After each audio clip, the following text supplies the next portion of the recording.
Hello friends, smart study P S സിയുടെ പുതിയൊരു വീഡിയോയിലേക്ക് ഏവർക്കും സ്വാഗതം. പഠിക്കാനുള്ള മടി മാറ്റി വാശിയോടെ പഠിക്കാൻ ഒരു 9 ടെക്നിക്സ് ഞാൻ ഈ വീഡിയോയിലൂടെ പറഞ്ഞു തരാം.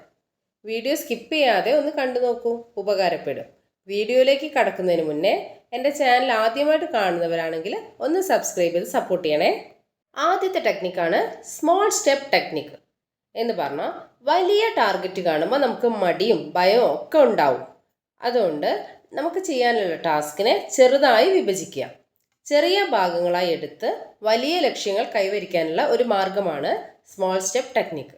ഒരു വലിയ കാര്യം നമുക്ക് പഠിച്ചു തീർക്കാനുണ്ടെങ്കിൽ അത് വലിയ കാര്യം ഒന്നായിട്ട് പഠിക്കുന്നതിന് പകരം അതിനെ ചെറിയ എളുപ്പമുള്ള ഭാഗങ്ങളാക്കി മാറ്റുക. ഇത് നമ്മുടെ പഠനഭാരം കുറയ്ക്കാനും ആകാംക്ഷയും ഭയവും കുറയ്ക്കാനും തുടക്കം എളുപ്പമാക്കാനും ഒക്കെ സഹായിക്കും. ഓരോ ചെറിയ വിജയവും വലിയ ആത്മവിശ്വാസം നൽകുന്നു. അതുകൊണ്ട് നമുക്ക് പഠിക്കാനുള്ള ടോപ്പിക്കാണെങ്കിലും കുഞ്ഞു കുഞ്ഞു പാട്ടാക്കി മാറ്റി അതിനെ പഠിച്ചു തീർക്കാൻ ശ്രമിക്കാം. രണ്ടാമത്തെ ടെക്നിക്ക് പോമഡോറോ ടെക്നിക്ക്. പഠനം വളരെ ഫലപ്രദമായി ചെയ്യാനുള്ള ഒരു വിദ്യയാണ് പോമഡോറോ ടെക്നിക്ക്. 1980കളിൽ ഫ്രാൻസിസ്കോ സിറിലിയോ എന്ന ആളാണ് ഇത് വികസിപ്പിച്ചത്. പോമഡോറോ എന്നാൽ ഇറ്റാലിയൻ ഭാഷയിൽ തക്കാളി എന്നാണ് അർത്ഥം. അദ്ദേഹം ഉപയോഗിച്ച ടൈമർ തക്കാളിയുടെ ആകൃതിയിലുള്ളതായിരുന്നു എന്ന് പറയപ്പെടുന്നു. ഇനി ഈ ടെക്നിക്ക് എങ്ങനെ ഫലപ്രദമായി ഉപയോഗിക്കാമെന്ന് നോക്കിയാലോ. ഈ ടെക്നിക്കിൽ 25 മിനിറ്റ് പഠിക്കുക, 5 മിനിറ്റ് റെസ്റ്റ് എടുക്കാം. 25 മിനിറ്റ് പഠിച്ച് 5 മിനിറ്റ് നമ്മൾ റെസ്റ്റ് കൊടുക്കുന്നു. ഇങ്ങനെയുള്ള 4 പോമഡോറോ കഴിഞ്ഞാൽ 15 തൊട്ട് 30 മിനിറ്റ് വരെ വലിയ ഒരു വിശ്രമം നമുക്ക് എടുക്കാവുന്നതാണ്. പോമഡോറോ ടെക്നിക്ക് ഉപയോഗിക്കുമ്പോൾ പഠിക്കേണ്ട ഭാഗം നമ്മൾ തീരുമാനിച്ച ശേഷം ടൈമർ 25 മിനിറ്റിലേക്ക് സെറ്റ് ചെയ്യുക. ടൈമർ അടിക്കുന്നത് വരെ വളരെ ശ്രദ്ധയോടെ പഠിക്കുക. ശേഷം 5 മിനിറ്റ് വിശ്രമിക്കുക. പിന്നെയും ടൈമർ 25 മിനിറ്റിലേക്ക് സെറ്റ് ചെയ്യുന്നു, 5 മിനിറ്റ് റെസ്റ്റ് എടുക്കുന്നു. എഗെയിൻ 25 മിനിറ്റിലേക്ക് സെറ്റ് ചെയ്യുക, 5 മിനിറ്റ് റെസ്റ്റ് ചെയ്യുക.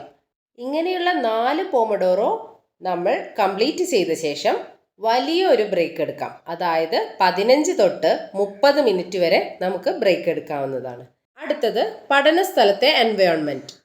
പഠനസ്ഥലത്തെ മനോഹരവും ഡിസ്ട്രാക്ഷൻ രഹിതവും ആക്കുക. മൊബൈൽ ഫോൺ സ്വിച്ച് ഓഫിലോ അല്ലെങ്കിൽ സൈലൻറ്റ് മോഡിലോ വയ്ക്കാവുന്നതാണ്. ക്ലീൻ ആൻഡ് ഓർഗനൈസ്ഡ് ഡെസ്ക് ആണ് ഉപയോഗിക്കേണ്ടത്. പഠിക്കാനായി പ്രത്യേക ഒരു സ്ഥലം ഉണ്ടാക്കുക. അതായത് ഓരോ ദിവസവും പഠിക്കുന്ന സ്ഥലം ഒരിടത്ത് തന്നെ ആയിരിക്കണം എന്ന് നിർബന്ധമില്ല. പക്ഷേ പഠനത്തിൽ സ്ഥിരത ഉറപ്പാക്കാൻ ശ്രദ്ധിക്കണം. നല്ല വെളിച്ചമുള്ളതും ശാന്തവുമായ സ്ഥലം പഠിക്കാനായി തിരഞ്ഞെടുക്കുക. ബെഡിലിരുന്ന് പഠിക്കാനേ പാടില്ല. പഠിക്കാൻ ആവശ്യമായ ഉപകരണങ്ങൾ അടുത്തു തന്നെ വയ്ക്കുക. Pen, book, paper, highlighters, water bottle അങ്ങനെയുള്ള അത്യാവശ്യ സാധനങ്ങൾ ഓരോ 5 മിനിറ്റിലും ഏതെങ്കിലും തിരയേണ്ട ആവശ്യമില്ലാത്ത വിധം നമുക്ക് അടുത്ത് തന്നെ സെറ്റ് ചെയ്യുക. ഓരോ ദിവസവും ഒരേ സമയം പഠിക്കുക എന്നത് പതിവാക്കുക. ചെറിയ കോട്ട്സ്, അതേപോലെ study plan, study goal chart എന്നിവയും നമുക്ക് ഇതിനായിട്ട് ഉപയോഗിക്കാവുന്നതാണ്. അടുത്തത് സെറ്റ് ക്ലിയർ ഗോൾസ്. ദിവസവും പഠിക്കാനായി ഒരു ചെറിയ സ്പെസിഫിക് ഗോൾ വയ്ക്കുക. വലിയ ഗോൾസ് വയ്ക്കരുത്. ആ ഗോൾ കംപ്ലീറ്റ് ചെയ്യാൻ പറ്റാതായാൽ പഠനത്തിൽ വിരസത അനുഭവപ്പെടും. നമ്മൾ വയ്ക്കുന്ന ഓരോ ഗോൾ പൂർത്തിയാക്കുമ്പോഴും നിങ്ങളുടെ ബ്രെയിനിന് ഒരു റിവാർഡ് പോലെ ഫീൽ ചെയ്യും. നമുക്ക് കംപ്ലീറ്റ് ചെയ്യേണ്ട ഗോള് വൈറ്റ് ബോർഡിലോ സ്റ്റഡി ടേബിളിലോ സ്റ്റിക്ക് ചെയ്ത് വയ്ക്കാവുന്നതാണ്. ഒരു ഷോർട്ട് ടേം ഗോൾ കംപ്ലീറ്റ് ആയാൽ അടുത്ത ടാർഗറ്റ് വയ്ക്കുക. ഇത് നിങ്ങളെ മോട്ടിവേറ്റഡ് ആയി നിലനിർത്താൻ സഹായിക്കും. അടുത്തത് സെൽഫ് റിവാർഡ് സിസ്റ്റം. ഇത് മോട്ടിവേഷൻ നിലനിർത്താൻ സഹായിക്കും.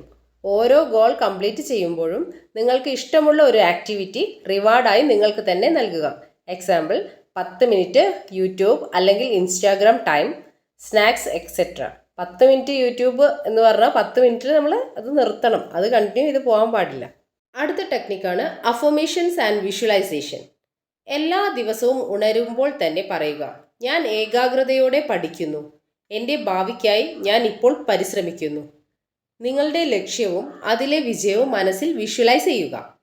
ഇത് പഠിക്കാനായി ഇൻസ്പിറേഷൻ നൽകും. നമ്മുടെ ലക്ഷ്യവും വിജയവും മനസ്സിൽ സജീവമായി കാണുന്ന ടെക്നിക്കാണ് വിഷ്വലൈസേഷൻ. വിഷ്വലൈസേഷൻ ചെയ്യേണ്ട സമയം രാവിലെ ഉണർന്ന ശേഷം ഉറങ്ങുന്നതിന് തൊട്ട് മുമ്പ് പഠനം തുടങ്ങുന്നതിന് മുമ്പ്. ഈ വിഷ്വലൈസേഷൻ പഠനത്തിനുള്ള ഫോക്കസ് വർദ്ധിപ്പിക്കാൻ നിങ്ങളെ സഹായിക്കും. എല്ലാ വലിയ ബിസിനസ് അച്ചീവേഴ്സും ടോപ്പേഴ്സ്, സ്പോർട്സ് ലെജൻഡ്സ് ഒക്കെ ഇതുപോലുള്ള ടെക്നിക്സ് ഉപയോഗിച്ചവരാണ്. അടുത്തത് എക്സസൈസ് ആൻഡ് സ്ലീപ്പ്. പഠിക്കാൻ ശരീരത്തിനും മനസ്സിനും എനർജി വേണം. അതിനായി ദിവസം ഒരു 6 മണിക്കൂറെങ്കിലും ഉറങ്ങണം. നല്ല ഉറക്കത്തിൻ്റെ ആവശ്യം പഠിച്ചത് മറക്കാതിരിക്കാൻ സഹായിക്കും. തലച്ചോറിൻ്റെ മെമ്മറി സ്റ്റോറിംഗ് പ്രോസസ്സ് ഉറക്കത്തിലാണ് നടക്കുന്നത്. ഉറക്കം കുറഞ്ഞാൽ ശ്രദ്ധയും ഏകാഗ്രതയും കുറയും. അതുപോലെ വളരെ പ്രധാനപ്പെട്ട ഒന്നാണ് എക്സസൈസ്. ദിവസവും ഒരു 20 മിനിറ്റെങ്കിലും എക്സസൈസ് ചെയ്യണം. ഇത് ശരീരത്തിലെ രക്തപ്രവാഹം മെച്ചപ്പെടുത്താനും മനസ്സിൽ സന്തോഷം ഉണർത്താനും സഹായിക്കും. തലച്ചോറിൻ്റെ പ്രവർത്തനം സജീവമാക്കാനും പഠനത്തിലേക്കുള്ള ശ്രദ്ധയും ഊർജവും വർദ്ധിപ്പിക്കുന്നു. ഒരു വിദ്യാർത്ഥിയുടെ യഥാർത്ഥ പ്രൊഡക്ടിവിറ്റി എന്ന് പറയുന്നത് നല്ല ഉറക്കം, നല്ല വ്യായാമം, സമയക്രമം എന്നിവയാണ്. അടുത്തത് അമിത പ്രതീക്ഷകൾ ഒഴിവാക്കുക. പെർഫെക്റ്റായി പഠിക്കണം എന്ന പ്രഷർ മടിക്ക് വഴിയൊരുക്കും. പറ്റുന്നതുപോലെ തുടങ്ങുക. ശ്രമം തുടർന്നുകൊണ്ടേയിരിക്കുക.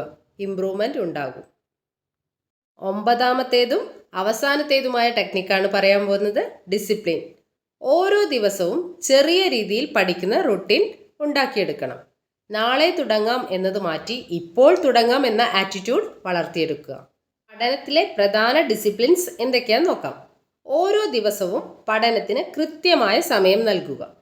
പഠന സമയത്ത് മൊബൈൽ ഫോൺ, TV, സാമൂഹിക മാധ്യമങ്ങൾ എന്നിവ ഒഴിവാക്കുക. പോമഡോറോ ടെക്നിക്സ് പോലുള്ള സമയനിർദ്ദേശങ്ങൾ ഉപയോഗിക്കുക. പഠന ലക്ഷ്യങ്ങൾ നിശ്ചയിക്കുക. ദിവസവും പഠിച്ചതിൻ്റെ മൂല്യനിർണ്ണയം നടത്തണം. മാനസിക സമ്മർദ്ദം കുറയ്ക്കുക. പഠനത്തിൽ ചുരുങ്ങിയ വിശ്രമവും വ്യായാമവും ഉൾപ്പെടുത്തുക. പഠനത്തിൽ മടി വരിക എന്ന് പറയുന്നത് സ്വാഭാവികമാണ്. എന്നാൽ അതിന് ജയിക്കാനുള്ള വഴികൾ പലതും ഉണ്ട്. ജീവിതത്തിൽ പഠനത്തിൻ്റെ പ്രാധാന്യം മനസ്സിലാക്കുക. ഇതൊക്കെയാണ് നമ്മളെ മുന്നോട്ട് നയിക്കുന്നത്.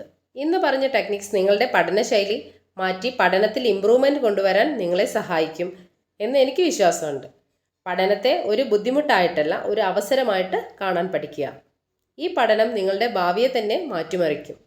എൻ്റെ വീഡിയോ ഇഷ്ടമായാൽ വീഡിയോ ലൈക്ക് ചെയ്യാൻ മറക്കരുത്. അതുപോലെ നിങ്ങളുടെ അഭിപ്രായങ്ങൾ കമൻറ്റ് ബോക്സിൽ എഴുതണം. എൻ്റെ ചാനൽ ആദ്യമായിട്ട് കാണുന്നവരാണെങ്കിൽ ഒന്ന് സബ്സ്ക്രൈബ് ചെയ്ത് സപ്പോർട്ട് ചെയ്യണേ. Thank you for watching.